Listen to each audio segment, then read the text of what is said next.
Tu cherches quelque chose de visqueux? Beaucoup de gens ont tendance à croire que les escargots ne sont que des limaces avec une coquille. Mais même s'ils se ressemblent beaucoup, ce sont des espèces complètement différentes.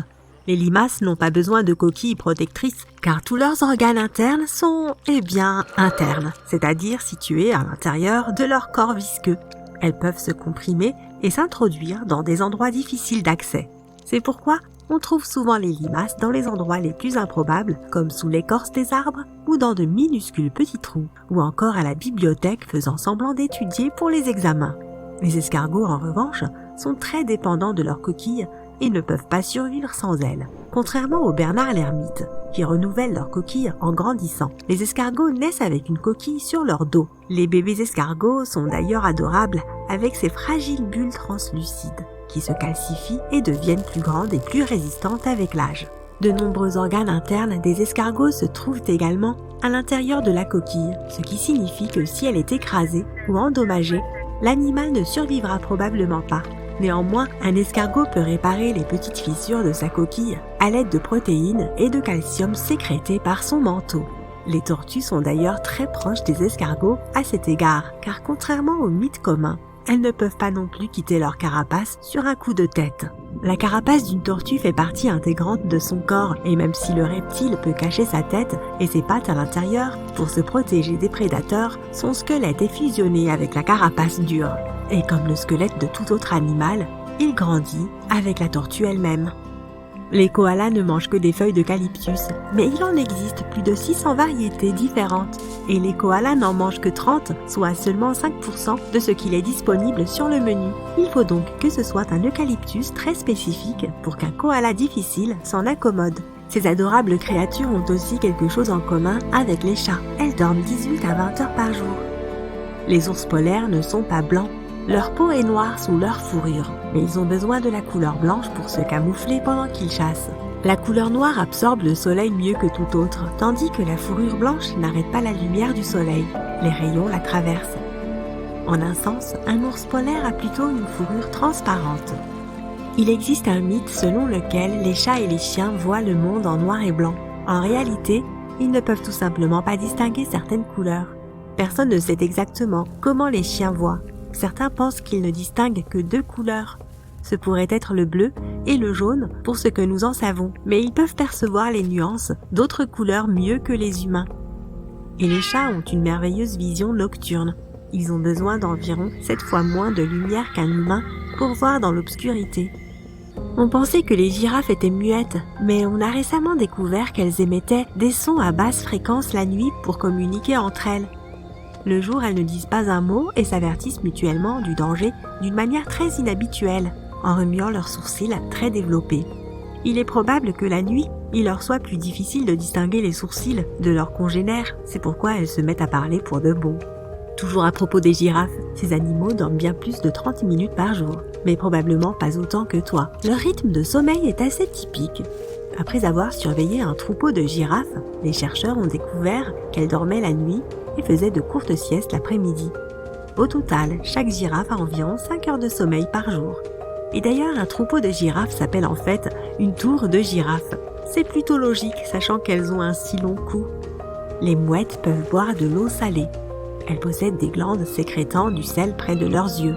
Ces glandes purifient l'eau de mer très rapidement, et le résidu salé sort par leurs narines. De la morve salée en quelque sorte. Les manchots Adélie sont de vrais romantiques. Ils n'ont qu'un seul partenaire pour la vie. Le mâle offre un caillou lisse à la femelle pour fonder une famille, un peu comme une bague de fiançailles. Mais comme chez les humains, la femelle pingouin peut refuser le cadeau. En parlant d'amour animal, les renards aussi sont romantiques. Les mâles font de bons pères et maris, et ils sont dévoués à leurs proches pour la vie.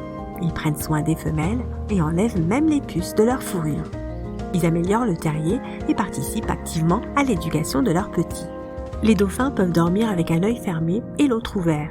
Une moitié du cerveau se repose et rêve, pendant que l'autre moitié scanne l'environnement à la recherche de signes de danger. Le cerveau parfait pour dormir pendant les cours et les réunions ennuyeuses. De plus, les dauphins contrôlent manuellement leur respiration. Si les 2 parties de leur cerveau dormaient en même temps, ils pourraient tout simplement se noyer. Les loutres de mer sont les dormeuses les plus adorables du règne animal.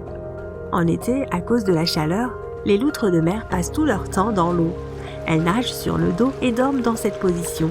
Les bébés dorment sur le ventre de leur mère et les adultes se tiennent par les pattes pour ne pas être séparés par les courants.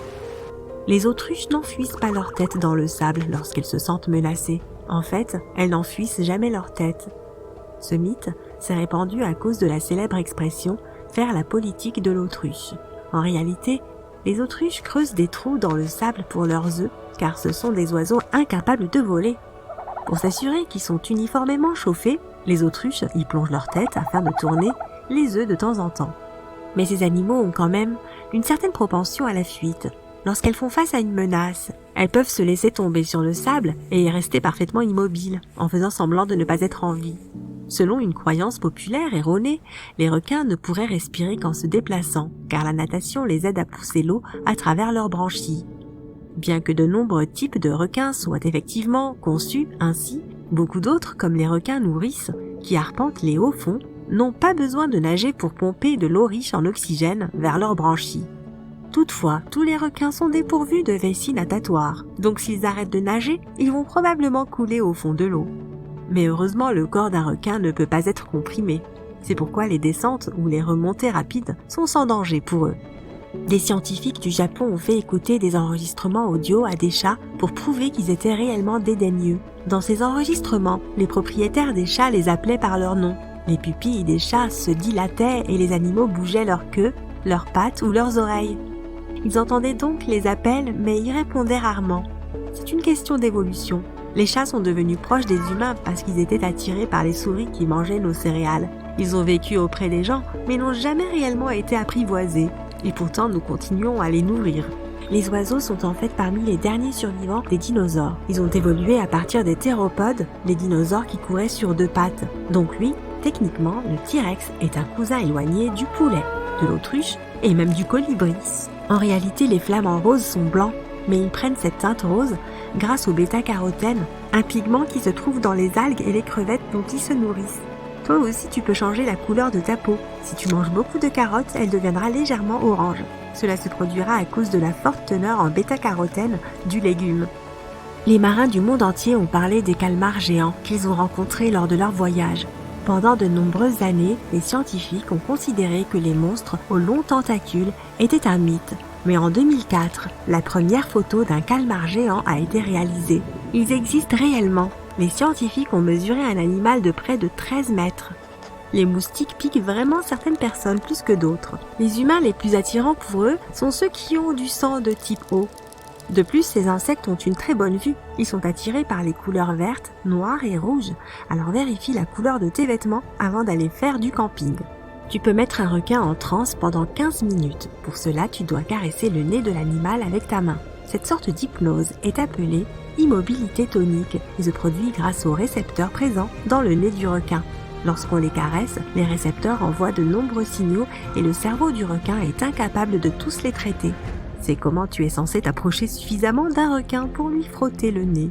Les éléphants n'ont pas peur des souris en soi, mais ces animaux massifs ont une mauvaise vue et ils se déplacent assez lentement. C'est pourquoi ils peuvent être effrayés par un oiseau ou une petite créature, comme une souris, qui passe devant eux.